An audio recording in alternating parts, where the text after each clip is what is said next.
বিভিন্ন জায়গায় মাজার এবং দরবার শরীফ ভাঙার প্রতিবাদ জানিয়ে কিন্তু এই মুহূর্তে জাতীয় প্রেস ক্লাবের সামনে বিক্ষোভ করছে তরিকত ফেডারেশনের ব্যানারে। কিন্তু বিভিন্ন মাজার এবং যারা রয়েছেন মাজার এবং দরবার শরীফ যারা রয়েছেন তাদের প্রতিনিধি যারা রয়েছেন তারা কিন্তু এখানে এসে উপস্থিত হয়েছেন এবং সেখানে তারা মূলত বিক্ষোভ করছেন জাতীয় প্রেস ক্লাবের সামনে। এবং লক্ষ্য করছে সকাল 10টা সাড়ে 10টার পর থেকেই 11টা থেকে কিন্তু প্রেস ক্লাবের সামনে তারা অবস্থান করছে এবং তারা তাদের যে বিক্ষোভ সেই বিক্ষোভকে তারা কিন্তু আসলে তারা জানিয়েছে।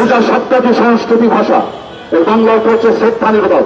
আমার বাবা যেখানে মারা গেছে সেই সমাধিস্থলে সেই কবরস্থানে আমি খালি পায়ে জুতা পাই দিয়ে সেখানে হাঁটতে পারি না। কবরস্থানে গেলে আমাকে উচ্চস্বরে হাসি মুখে কথা বলতে পারি না, কবরকে সম্মান করতে হয়। এবং আমি সেখানে অট্ট হাসি এবং চিৎকার করে কথা বলতে পারি না, কারণ সেই কবরবাসীকে ইজ্জত করতে হয়। কবর হচ্ছে শ্রদ্ধার জায়গা।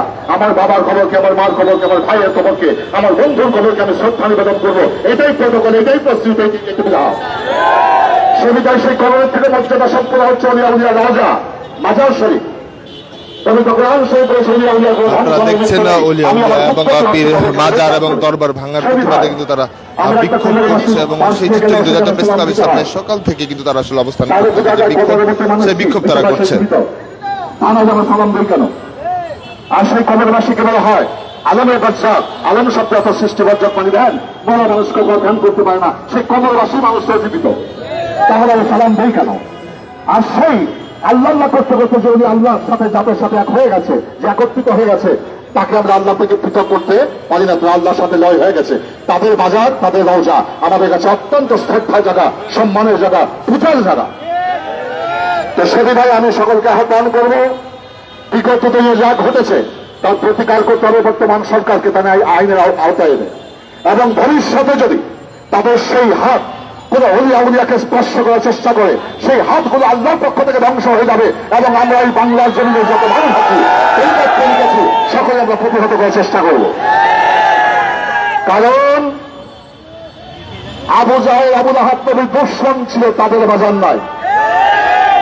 নমরুদ ফেরাউনের বাজার নাই। মাজার আছে কাদের? আমার রাসূলের পাক সাল্লাল্লাহু আলাইহি ওয়াসাল্লামের মাজার আছে, মাজার আছে সাহাবীদের, মাজার আছে ওলিয়া উলিয়া, মাজার আছে খাজা গরিবের নওয়াজ মঈনুদ্দিন চিশতি, মাজার আছে বড় পীর আব্দুল কাদের জিলানী, বাংলার জমিনে 360 আউলিয়া সরকার হাজার সাহেব তাদের দৃষ্টি আকর্ষণ করে বলছি, আপনারা আগামীকাল থেকে তাদেরকে ব্যবস্থা গ্রহণ করে তাদেরকে আইনের আওতায় এনে আইনের কাঠগড়ে বাড়ি তাকে উপযুক্ত সাজা দেওয়ার ব্যবস্থা করবেন। এই কথা বলে আমি আমার বক্তব্য শেষ করছি। আসসালামু আলাইকুম। আল্লাহ তবিদত জীবিত থাকবে, নবী করিম সাল্লাল্লাহু আলাইহি ওয়াসাল্লামের সুন্নাহ জীবিত থাকবে, ওলিয়া উলিয়া জীবিত ছিল, জীবিত আসে জীবিত থাকবে। সেই ওলিয়া উলিয়ার আদর্শ ধারণ করে আমরা জীবন পরিচালিত করব। সকলকে ধন্যবাদ।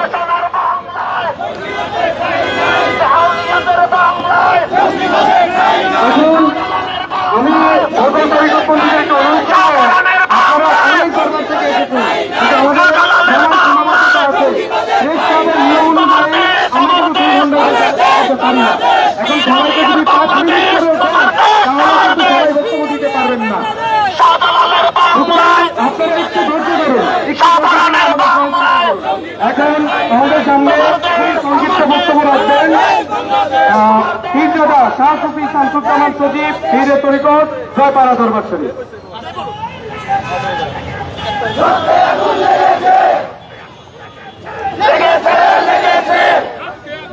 জয়গুরু, জয়গুরু, জয়গুরু। এখানে তরিকতপন্থী বিভিন্ন দরবার শরীফের আশিকান, জাকেরান, বাউল এবং বিভিন্ন মাজার শরীফের পীর সাহেবগণ উপস্থিত আছেন। তিনাদের আমার অন্তরস্থল থেকে ছাত্র সমাজ, সাংবাদিক সহ সবাইকে জানাচ্ছি সংগ্রামী শুভেচ্ছা এবং সালাম। আসসালামু আলাইকুম ওয়া রাহমাতুল্লাহি ওয়া বারাকাতুহু। ওয়াজ করার সময় নাই, বক্তব্য দেওয়ার সময় নাই, তবে কিছু রোড ম্যাপ যদি না দেওয়া হয় তাহলে আমাদের নিশানা, ঠিকানা, আমাদের ভবিষ্যৎ পরিকল্পনা, তাহলে আমরা সামনের দিকে সুন্দরভাবে এগিয়ে যেতে পারবো না। তাই শুরু থেকে সেই প্রথম শাহ আলী বাবার দরবার থেকে শুরু করে আজ পর্যন্ত 6টি প্রোগ্রামে সশরীরে সবাইকে নিয়ে উপস্থিত হয়েছি। আর আমাদের সাথে কিছু কিছু মানুষ ছিল, আজকে আপনারা, আপনাদের সাথে আমরা এবং আমাদের সাথে আপনারা একাকার হয়ে যে জনসমুদ্র তৈরি হয়েছে, এর জন্য শুকরিয়া জ্ঞাপন করছি মুমিনের দরবারে। ভাই সকল, আপনারা জানেন যেভাবে মাজার ভাঙচুর করা হচ্ছে, যেভাবে ওলি আল্লাহদের দরবারে অগ্নিসংযোগ করা হচ্ছে, উস্কানি দিচ্ছে ধর্মান্ধ উগ্রপন্থী জঙ্গি, যাদের কোনো দলের রাজনৈতিক পরিচয় নাই, যাদের কোনো দলগত পরিচয় নাই, তাদের একটা পরিচয়, তারা উগ্রপন্থী, তারা জঙ্গি। এবং আপনারা আরো জানেন, বক্তব্য ছোট করতে চাইলেও কিছু কথা না বললে নয়। আজ আমরা বাঙালি, আমরা মনে প্রাণে বাংলা ভাষাকে ভালোবাসি। বাংলার জন্য এদেশে মানুষ রক্ত দিয়েছিল 1952 সালে। আমি ভাই মূর্খ মানুষ, আমার জ্ঞান নাই, আমি আরবি জানি না, ফার্সি জানি না, আমি ইংলিশ জানি না, আমি উর্দু জানি না। আমি উর্দু কাওয়ালি ফার্সি কাওয়ালি শুনলে আমার ভিতরে আল্লাহ প্রেম আসবে না, আসে না। আল্লাহ আমাকে বাংলা ভাষায় কথা বলার জন্য এই বাংলাদেশে বাঙালি করে পাঠিয়েছে। প্রতিদিন মাজারে বাংলা গান কেন নিষিদ্ধ হবে? কেন আমার মা বোনেরা গান গাইতে পারবে না? তারা কি আমাদের মা বোন নয়? তাদের কি এই দেশে তাদের স্বাধীনতা নেই? আমাদের কি ভাষা বাংলায় গান শোনার, গান লেখার, গান বলার কোন অধিকার নেই? আমরা কেন বৈষম্যের শিকার হব?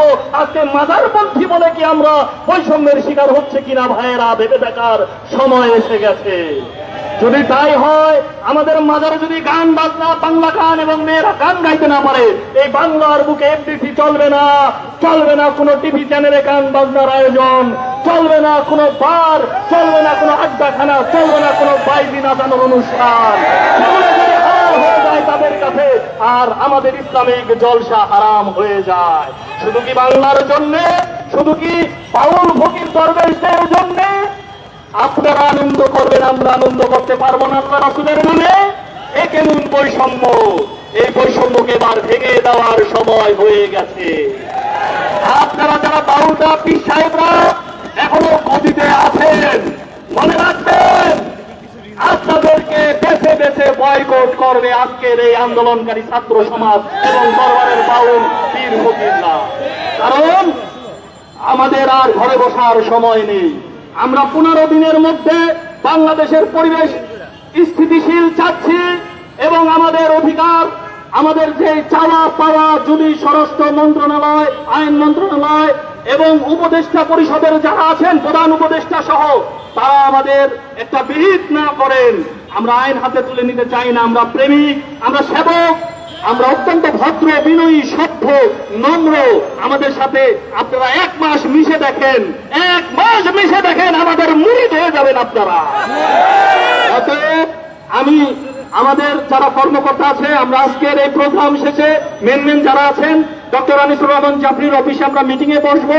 এই মিটিং এর পরে তরিকতপন্থী ছাত্র সমাজ এবং আমরা বিভিন্ন ওলি আল্লাহর দরবার থেকে যারা বিভিন্ন সংগঠন করেছি, বাংলাদেশে 1000 সংগঠন আছে, আরো 1000 হোক, সমস্ত সংগঠন মিলে একটা স্লোগান হবে এবং একটা প্ল্যাটফর্ম হবে, মাজার দরগা ভাঙচুর প্রতিরোধ কমিটি।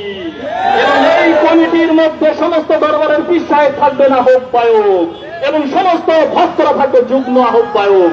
এখানে কোনো পদের বৈষম্য থাকবে না।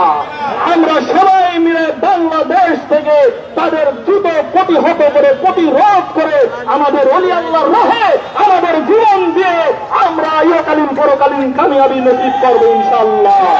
সবাই ভালো থাকবেন, সুস্থ